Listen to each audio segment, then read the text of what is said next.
Hello dear students, welcome back to gateway classes. तो exam तो अच्छे चल ही रहे होंगे आपके, जैसी उम्मीद है। मैथ का पेपर आपका अच्छा हुआ ही है। अब आपका जो पेपर होगा इलेक्ट्रिकल और इलेक्ट्रॉनिक्स का, इन दोनों के वन शॉट और ये 2 मार्क्स की जो वीडियोस आपको मिलेंगी, ये सारे आपका जो प्लेलिस्ट है वो सब यूट्यूब पे अवेलेबल है। आप उसको डिस्क्रिप्शन में चेक कर सकते हो, और जो इनके नोट्स रहेंगे वो आपके एप्लीकेशन में आपको फ्रीली अवेलेबल है। आप वहाँ से स्टडी मटेरियल में जाके उसको फिर से डाउनलोड कर सकते हैं। ठीक है, अच्छे से जुटना है, तैयारी बढ़िया करनी है। कोशिश ये करनी है कि जितने टाइप्स के न्यूमेरिकल आपको कराए गए हैं, हर टाइप्स के न्यूमेरिकल की आप प्रैक्टिस करके जाएं। ऐसा नहीं है, देखिए न्यूमेरिकल किसी भी तरह का आ सकता है, इसलिए जरूरी ये है कि एक जैसे चार के करने की बजाय आप अलग अलग तरह के चार न्यूमेरिकल करिए। आपको वैरायटी ऑफ क्वेश्चंस करना पड़ेगा, एक जैसे क्वेश्चन पे टाइम वेस्ट ना करें। एक तरह का क्वेश्चन हो गया, अब नेक्स्ट अलग टाइप का क्वेश्चन करिए। तो हर डिफरेंट क्वेश्चंस को ट्राई करिए, थ्योरी को अच्छे से पढ़िए, 2 मार्क्स के क्वेश्चन को अच्छे से पढ़िए, जितना वन शॉट में कराया उसको कवर करिए। ठीक है, तो आज हम ज़्यादा टाइम वेस्ट नहीं करेंगे। यूनिट 4 की जो 2 मार्क्स के क्वेश्चन है उसके बारे में डिस्कशन करेंगे। ठीक है, तो यूनिट 4 है आपकी मशीन्स के बारे में। यहाँ पे आपको 3 phase induction motor, single phase induction motor, DC machine, synchronous और अल्टरनेट मशीन आपने पढ़ी है। उनसे रिलेटेड आपके 2 मार्क्स के क्वेश्चन आते हैं। क्या क्या क्वेश्चन आ सकते हैं उन पर नजर डालते हैं एक बार। तो सबसे पहले हम बात करते हैं, आपसे पूछा जा सकता है give the classification of machine. ठीक है, मशीन का क्लासिफिकेशन आपसे पूछा जा सकता है। तो अगर डीसी मशीन का आपसे क्लासिफिकेशन पूछा जा रहा है तो देखिए, जनरेटर या मोटर डीसी में दोनों एक जैसी चीज होती है। मान लीजिए मैं आपसे कहूं कि डीसी जनरेटर का मैं आपसे क्लासिफिकेशन कराने लगूं, तो आप कहेंगे कि डीसी जनरेटर। ठीक है, इसमें आप कहेंगे कि एक तो होता है सेल्फ एक्साइटेड, और या होता है separately excited. Separately excited, separately excited मतलब फील्ड वाइंडिंग को सप्लाई बाहर से कहीं से मिल रही है। सेल्फ एक्साइटेड में आपकी हो जाएंगी सीरीज जनरेटर, शंट जनरेटर और कंपाउंड जनरेटर। ठीक है, कंपाउंड में दो हो जाएंगे, long shunt and short shunt. Long shunt and short shunt हो जाएंगे आपके।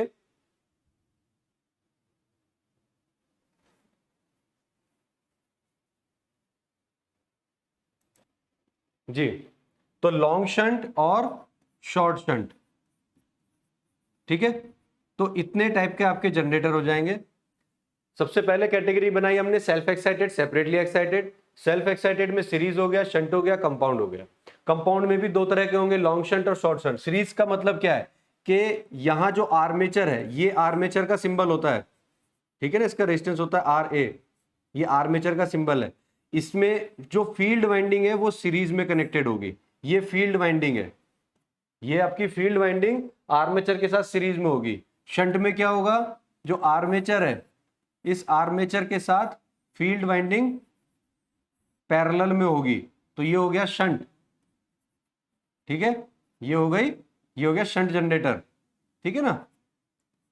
और कंपाउंड की बात करेंगे, लॉन्ग शंट में दोनों होंगे, यानी कि यहां जो होगी आपकी फील्ड वाइंडिंग ऐसे होगी, और जो एक और फील्ड वाइंडिंग होगी जो आपकी पैरेलल में होगी। यानी कि ये सीरीज वाइंडिंग हो गई है, ये भी फील्ड की, और ये आपकी शंट वाइंडिंग हो गई, तो ये लॉन्ग शंट है। शॉर्ट शंट में क्या होगा कि जो आपकी आर्मेचर है, ठीक है, इसका सीरीज फील्ड बाहर होगा और शंट फील्ड ऐसे होगा। ठीक है, तो ये हो जाएगी आपकी शॉर्ट शंट। ठीक है, शॉर्ट शंट में क्या, फील्ड वाइंडिंग बाहर होगी, शंट वाइंडिंग जो होगी वो डायरेक्टली पैरेलल में होगी। यहाँ पे जो शंट वाइंडिंग होगी वो फील्ड वाइंडिंग और इसको दोनों को कवर कर रही है, इसलिए ये लॉन्ग शंट है। तो ये क्लासिफिकेशन है, इसको आप दिखा सकते हो। सेपरेटली एक्साइटेड में आप ऐसे बना सकते हो कि जो ये आपकी आर्मेचर है, ठीक है, ये हो जाएगी, और फील्ड वाइंडिंग आपकी सेपरेटली एक्साइटेड होगी। ठीक है, ये सेपरेटली एक्साइटेड होगी। तो इस तरह से आप ये पूरा चार्ट बना सकते हैं अगर क्लासिफिकेशन आपसे पूछता है। ठीक है, और इससे ज्यादा कुछ डिफाइन करने की जरूरत नहीं है, सफिशिएंट है। आपसे पूछ सकता है बैक ईएमएफ क्या होता है। तो देखिए, जब मोटर होती है तो मोटर में जो हमारा ईएमएफ जनरेट होता है उसको हम बैक ईएमएफ बोलते हैं। लेकिन जब डेफिनेशन लिखेंगे तो क्या बताएंगे कि when the conductor cut the magnetic field, एक कंडक्टर है, अगर वो मैग्नेटिक फील्ड को कट कर रहा है, मैग्नेटिक फील्ड को कट कैसे करता है कि दो मैग्नेट है, इसके बीच में कंडक्टर है और इस कंडक्टर को आप घुमा रहे हैं, जब इसको घुमाते हैं तो ये नॉर्थ पोल, ये साउथ पोल, इसके बीच में एक मैग्नेटिक फील्ड बन रहा है, जब इस कंडक्टर को घुमाएंगे ये मैग्नेटिक फील्ड को कट करेगा। तो यही तो कह रहे हैं कि जब वो मैग्नेटिक फील्ड को कट करेगा तो एक ईएमएफ इंड्यूस हो जाएगा। ये तो फैराडे का लॉ है कि जब ये कंडक्टर मूव करेगा, मैग्नेटिक फील्ड को कट करेगा, तो वहां एक ईएमएफ इंड्यूस हो जाएगा। लेकिन उसकी जो डायरेक्शन होगी या उसकी जो पोलैरिटी होगी, जो अप्लाइड वोल्टेज है उसके अपोजिट होगी, जो अप्लाइड वोल्टेज है उसके अपोजिट उसकी पोलैरिटी होगी, इसीलिए उसको बैक ईएमएफ बोला जाता है। तो बैक ईएमएफ का जो फॉर्मूला है वो दिया जाता है EB = Z∅NP/60A। फॉर्मूला सबको पता है। इसके सिग्निफिकेंस भी पूछा जा सकता है, सिग्निफिकेंस हमने डिटेल में पहले बताया हुआ है वन शॉट में, वहां से आप बता सकते हैं। नेक्स्ट, जनरेटेड ईएमएफ क्या होता है? तो ये रहा जनरेटेड ईएमएफ का फॉर्मूला। जो बैक ईएमएफ का फॉर्मूला होता है वही जनरेटेड ईएमएफ का फॉर्मूला होता है। Z∅NP/60A। Z हो गया नंबर ऑफ कंडक्टर, फाई हो गया फ्लक्स पर पोल, नंबर ऑफ पोल हो गए P, N हो गया स्पीड, A हो गया नंबर ऑफ पैरेलल पाथ। अगर आपकी लैप वाइंडिंग है तो वहां पे नंबर ऑफ पोल के इक्वल पैरेलल पाथ्स होते हैं, A = P होता है फॉर लैप वाइंडिंग। लैप के लिए A = P होता है, जबकि वेव के लिए A = हमेशा कांस्टेंट रहेगा 2। अब एक बड़ा इंटरेस्टिंग क्वेश्चन यहाँ पे पूछा जाता है कि क्या होगा अगर एक रनिंग डीसी शंट मोटर की फील्ड वाइंडिंग को अचानक से ओपन कर दिया जाए या उसको शॉर्ट कर दिया। दो क्वेश्चन है, मैंने एक साथ मर्ज कर दिए। तो देखिए क्या होगा, हमें पता है कि टॉर्क इक्वल टू होता है, या टॉर्क इज डायरेक्टली प्रोपोर्शनल होता है phi into IA। Also torque is directly proportional to होता है 1/N के।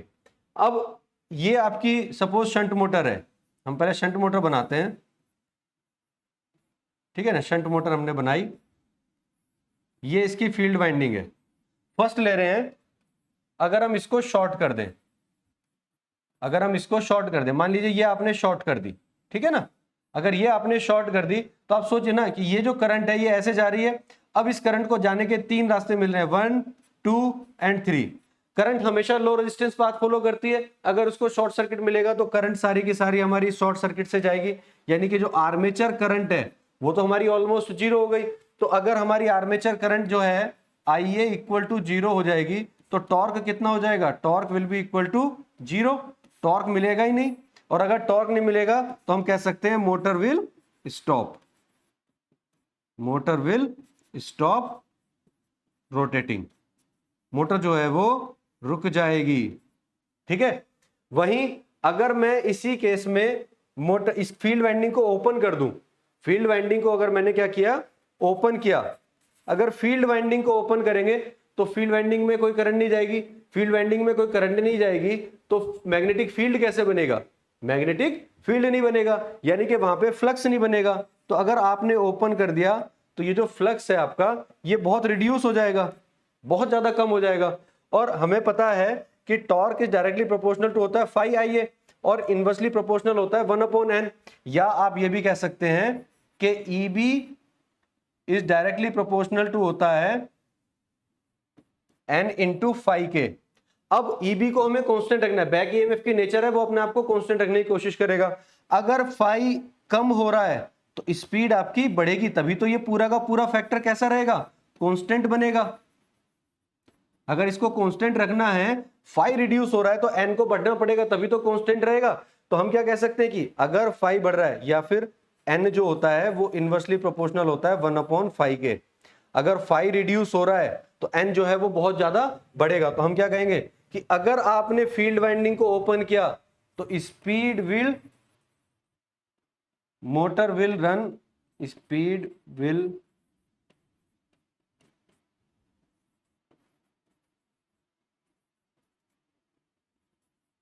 Dangerously increased. एकदम से स्पीड बहुत ज्यादा बढ़ जाएगी मोटर की, एकदम से मोटर की स्पीड बहुत ज्यादा बढ़ जाएगी। तो आप क्या बताएंगे कि अगर आप उसको शॉर्ट कर रहे हैं तो मोटर स्टॉप हो जाएगी, ठीक है। और अगर आपने उसको ओपन कर दिया तो बहुत हाई स्पीड पे मोटर रन करने लगेगी, बहुत ज्यादा हाई स्पीड पे मोटर रन करने लगेगी, ठीक है। तो ये टेक्निकल क्वेश्चन है, पूछा जा सकता है आपसे, अच्छा क्वेश्चन है शंट मोटर से related. What is the function of brushes? ये जो ब्रशेज हम बार बार लगा रहे हैं ना, ये जो ब्रशेज है इनको ब्रश बोलते हैं। ये क्या है? ब्रशेज। ब्रशेज का काम क्या होता है? करंट को कलेक्ट करना।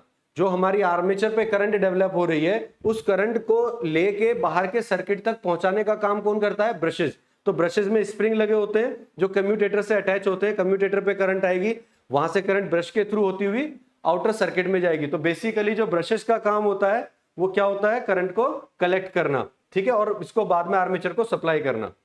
आपसे पूछा जा सकता है कि डायरेक्शन कैसे चेंज कर सकते हैं डीसी मोटर की? बहुत सिंपल है, आप उसके टर्मिनल को चेंज कर दीजिए, जहां प्लस दे रहे थे वहां माइनस दीजिए, जहां माइनस दे रहे थे वहां प्लस दीजिए, मोटर आपकी रिवर्स डायरेक्शन में घूमना शुरू कर देगी। तो बहुत सिंपल है। आपसे पूछा जा सकता है what is the role of commutator? तो कम्यूटेटर का क्या रोल होता है? ये एक मैकेनिकल रेक्टिफायर है, ये आपकी बाई डायरेक्शनल करंट को यूनिडायरेक्शनल करंट में कन्वर्ट करता है। यानी कि आपका जो करंट आ रही होगी ना कम्यूटेटर पे, वो ये करंट आ रही होगी, लेकिन बीच में कम्यूटेटर लगा है। बीच में क्या लगा है? कम्यूटेटर लगा है। ये कम्यूटेटर इस करंट को यूनिडायरेक्शनल करंट में कन्वर्ट कर देगा या एसी को पल्सेटिंग डीसी में कन्वर्ट कर देगा। ये काम होता है कम्यूटेटर का। तो समझ में आई बात? एक डायरेक्शन में करंट को कन्वर्ट करके देगा, बाई डायरेक्शनल को यूनिडायरेक्शनल करेगा, या आप कह सकते हैं कि एसी को पल्सेटिंग डीसी में कन्वर्ट कर देगा। आगे बढ़ते हैं। Why DC series motor is never start on no load? ये क्वेश्चन भी अच्छा है, नो लोड पे क्यों नहीं स्टार्ट करते हैं? तो भैया सीरीज मोटर में जो फील्ड वाइंडिंग होती है वो आर्मेचर के साथ सीरीज में लगी होती है, ठीक है। अब अगर यहां पे लोड ही नहीं है, नो लोड की सिचुएशन है, तो नो लोड की सिचुएशन में करंट जो है वो बहुत कम हो जाएगी। रिक्वायरमेंट ही नहीं है लोड की, जितना ज्यादा लोड होगा उतनी ज्यादा करंट होगी। तो अगर लोड ही नहीं है तो करंट हमारी बहुत कम होगी, और अगर करंट कम होगी तो हमारा फ्लक्स जो है वो बहुत कम हो जाएगा। और अगर फील्ड का फ्लक्स कम होता है तो क्या हुआ था कि जो एन होता है वो डायरेक्टली प्रोपोर्शनल होता है 1/5, कि फाई अगर कम हो गया बहुत ज्यादा तो एन आपका बहुत तेजी से बढ़ेगा। तो अगर सीरीज मोटर में नो लोड पे आप मोटर को स्टार्ट करोगे तो motor will dangerously run on high speed, बहुत हाई स्पीड पे रन करेगी। तो उसकी वजह से कुछ भी नुकसान हो सकता है, कोई मैकेनिकल डैमेज हो सकता है, कुछ भी हो सकता है, ठीक है। तो इस वजह से आप क्या करते हैं कि मोटर को कभी भी नो लोड पे नहीं चलाते हैं। आप कोशिश करते हैं हमेशा कि कुछ ना कुछ लोड मोटर पे रहे जब आप उसको रन करा रहे हैं, ठीक है। एक छोटा सा न्यूमेरिकल पूछा जा सकता है कि 6 पोल है, P = 6 है, ठीक है, लैप वाउंड है, यानी कि A = P = 6 हो गया, Z = 860 कंडक्टर है, फ्लक्स आपको दिया हुआ है 0.05 वेबर, आपके पास स्पीड n दिया हुआ है 360 rpm, आपसे पूछ रहा है EMF क्या होगा। तो EMF कितना होगा? Eg = Z phi NP/60A।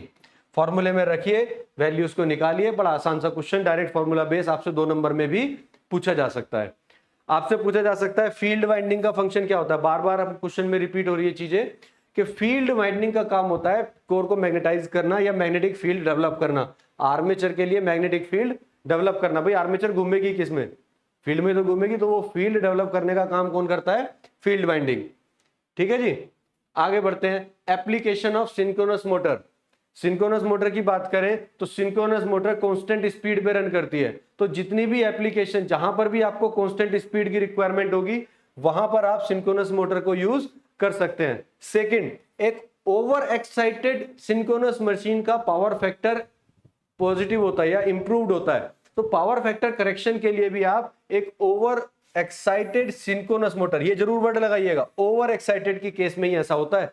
एक ओवर एक्साइटेड सिंक्रोनस मोटर को हम पावर फैक्टर को इंप्रूव करने के लिए यूज कर सकते हैं। बाकी इंडस्ट्रियल एप्लीकेशन आप लिख ही सकते हैं जहां पे आपको कांस्टेंट स्पीड चाहिए, हाई पावर चाहिए, हाई कंप्रेशर्स आपको चाहिए होंगे, ब्लोअर चाहिए, ट्रैक्शन में लगा सकते हैं, ड्राफ्ट फैन में लगा सकते हैं, सर्वो ड्राइव्स में लगा सकते हैं, मैनी मोर एप्लीकेशंस। पंप में लगा सकते हैं, पंप में यूज करते हैं।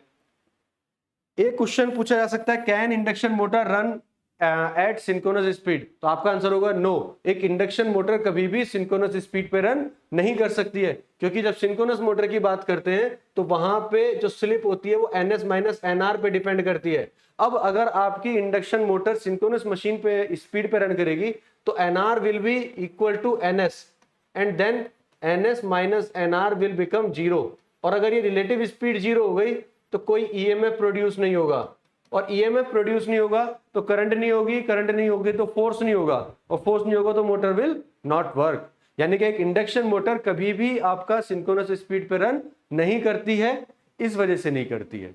ठीक है, आगे बढ़ते हैं। Why condenser is used in a single phase induction motor. तो बहुत अच्छे से पता है कि single phase induction motor self start नहीं होती है। तो पहली चीज तो यह कि एक सिंगल फेज इंडक्शन मोटर को सेल्फ स्टार्ट बनाने के लिए यूज करते हैं। क्यों यूज करते हैं? क्योंकि ये आपको एक स्टार्टिंग टॉर्क प्रोवाइड कराती है। आपने कैरेक्टरिस्टिक पढ़ी थी कि जो सिंगल फेज इंडक्शन मोटर है उसका जो स्टार्टिंग टॉर्क है वो आपका, ठीक है, यहां पे स्टार्टिंग में ये दोनों बराबर होते हैं, तो स्टार्टिंग में टॉर्क नहीं मिलता है। इस स्टार्टिंग टॉर्क को प्रोवाइड कराने के लिए हम कैपेसिटर का यूज करते हैं। या हम ये भी कह सकते हैं कि एक सिंगल फेज इंडक्शन मोटर को के फेज को स्प्लिट करने के लिए कैपेसिटर का यूज करते हैं। कैपेसिटर लगने से फेज दो पार्ट में डिवाइड हो जाएगा ताकि मोटर को दो फेज की सप्लाई मिलेगी और motor will be start as a two phase induction motor. तो आप दो तीन पॉइंट इसमें बता सकते हैं, स्टार्टिंग टॉर्क देने के लिए, ठीक है, एक रिजल्टेंट टॉर्क प्रोड्यूस करने के लिए, स्टार्टिंग टॉर्क प्रोड्यूस करने के लिए, या टू मेक, आप ये भी लिख सकते हैं, to make single phase induction motor self start. ठीक है, एक इंडक्शन मोटर को सेल्फ स्टार्ट बनाने के लिए यूज कर सकते हैं। Various methods of single phase induction motor सबको पता है, split phase induction motor, capacitor start, capacitor run motor and shaded pole motor. These 4 types are important. ठीक है, इनकी डिटेल में भी डिस्क्राइब आपको करना पड़ सकता है अगर 7 मार्क्स में क्वेश्चन आता है। ठीक है, आगे चलते हैं। Draw and explain torque slip characteristic of 3 phase induction motor. तो देखिए, जब टॉर्क स्लिप कैरेक्टरिस्टिक आप एक्सप्लेन करेंगे तो स्टार्टिंग में क्या होगा कि जब व्हेन, दो रीजन आप इसमें बनाएंगे, when slip is low, slip is low. अगर स्लिप लो है तो ये जो SX2 होगा ये R2 के कंपेयर में बहुत छोटा होगा। SX2 is very much smaller than R2, तो इसको हम इग्नोर मार देंगे। इसको हम क्या करेंगे? इग्नोर मारेंगे। तो torque is directly proportional to हो जाएगा SR2 अपॉन R2 स्क्वायर, या हम कह सकते हैं कि torque is directly proportional to होगा S। यानी कि जब तक आपकी स्लिप कम है उस रीजन में आपका टॉर्क लीनियरली बढ़ेगा, लीनियरली इंक्रीज करेगा। और जब आपकी स्लिप हाई होगी, व्हेन स्लिप इज हाई, जब स्लिप हाई होगी तो SX2 is greater than R2, तब हम R2 को इग्नोर मार देंगे and torque will be equal to हो जाएगा SR2 अपॉन, इस R2 को इग्नोर मार दीजिए तो हो जाएगा S square X2 square, S से S कैंसिल हुआ, तो हम कह सकते हैं कि torque is directly proportional to 1 upon S। यानी कि हाई स्लिप रीजन में, ये तो हुई लो स्लिप रीजन, लो स्लिप रीजन में टॉर्क आपका डायरेक्टली प्रोपोर्शनल होगा, लेकिन हाई स्लिप रीजन में, हाई स्लिप रीजन जो होगी यहां पे टॉर्क आपका इनवर्सली प्रोपोर्शनल होगा। तो कुछ कैरेक्टरिस्टिक इस तरह से आएगी। ठीक है, ये हाई स्लिप रीजन हो जाएगी, ये आपका मैक्सिमम टॉर्क हो जाएगा।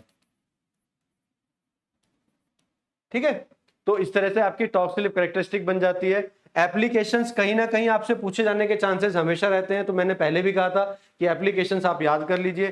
क्या क्या सिंगल फेज की एप्लीकेशंस आपको पता है? पंखे में लग रही है, सिंगल फेज मोटर है, पंप में लगती है, टेबल फैन में लगती है, मिक्सर ग्राइंडर में लगती है, ठीक है, वैक्यूम क्लीनर्स में लगती है, वॉशिंग मशीन में लगती है, सेंट्रीफ्यूगल मशीन्स में लगती है, सबसे ज्यादा यूज होती है।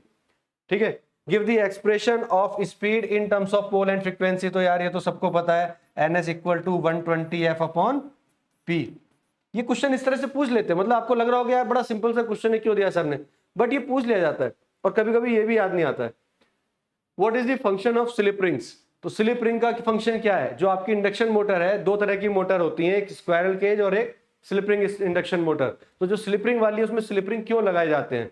ताकि उसके जो एक्सटर्नल रेजिस्टेंस है उसको बढ़ाया जा सके, और जो उसकी कहना चाहिए कि स्टार्टिंग जो करंट है उसको लिमिट भी किया जा सकता है। रेजिस्टेंस को आप चेंज कर सकते हो, जो वाइंडिंग का रेजिस्टेंस है उसको आप वेरी करा सकते हो बाय यूजिंग स्लिप रिंग के साथ में जो लगे होते हैं। अच्छा, और स्लिप रिंग का काम क्या होता है कि ये मोटर के साथ में ना ऐसे लगे होते हैं, ऐसे लगे होते हैं रोटर के साथ में, ठीक है ना, इन पे ही वाइंडिंग जुड़ी होती है। तो बेसिकली जब आपको एक्सटर्नल सर्किट में कोई कनेक्शन देना है तब आप स्लिप रिंग के थ्रू देते हो ताकि वो टूटे ना वायर। तो ये क्या है? बेसिकली एक इलेक्ट्रोमैकेनिकल डिवाइस है जो आपकी पावर ट्रांसमिट करती है, electrical signal from stationary to a rotating component. यानी कि ये तो आपका रोटेट कर रहा है ना, ये रोटेट कर रहा है, और बाहर जो भी रेजिस्टेंस जिससे आपको कनेक्ट करना है वो सारे रेजिस्टेंस स्टेशनरी पार्ट है। तो उसको आप कैसे कनेक्ट करोगे, रोटेटिंग पार्ट से स्टेशनरी पार्ट को कैसे कनेक्ट करोगे? तो कुछ मीडियम चाहिए, उसके लिए आप स्लिप रिंग्स का यूज करते हो। ये स्लिप करते हैं उसके ऊपर, आपका रोटर जो आर्मेचर है उसके ऊपर, ठीक है। तो ये बेसिकली इलेक्ट्रोमैकेनिकल डिवाइस है। What is called synchronous speed in AC machine? तो सिंक्रोनस स्पीड जो होती है बेसिकली जिस स्पीड पे आपका फील्ड रन करता है वो सिंक्रोनस स्पीड कहलाती है। आप सप्लाई देते हैं, फील्ड जनरेट होता है, हम कहते हैं कि रोटेटिंग फील्ड है, रोटेटिंग मैग्नेटिक फील्ड है, वो मैग्नेटिक फील्ड जिस स्पीड पे रन करता है उस स्पीड को हम क्या कहते हैं, सिंक्रोनस स्पीड। तो the speed of revolution of magnetic field in stator winding, ठीक ठीक है।